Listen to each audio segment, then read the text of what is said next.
یاد رکھیں اہم ماضیامین قرآن میں 2 جگہ ضرور آیا کرتے ہیں. یہ جو نفس اور خواہش نفس کو معبود بنا لینے کا مضمون ہے یہ سورہ جاثیہ میں بھی آیا ہے. یہاں بات بہت سخت ہو گئی ہے. فرمایا گیا اے نبی کیا دیکھا آپ نے اس شخص کو جس نے اپنی خواہش نفس کو اپنا معبود بنا لیا اور اللہ نے اسے گمراہ کر دیا اس کے علم کے باوجود. یعنی عالم تو بہت بڑا ہے لیکن نفس کا پجاری ہے. یا علم سے مقصود مال و دولت کا حصول ہے یا علم کے ذریعے سے عمرہ اور حکمرانوں کی ہم نشینی اور قرب اختیار کرنا اور اقتدار حاصل کرنا ہے اور اس سے فائدہ اٹھانا ہے. اگر علم کا یہ مقصد ہے تو ایسا شخص علم کے باوجود گمراہ ہو جائے گا.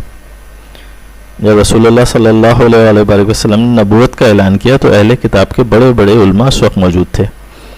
وہ اپنے علم کے باوجود رسول اللہ صلی اللہ علیہ وآلہ وسلم پر ایمان نہیں لائے، حالانکہ قرآن گواہی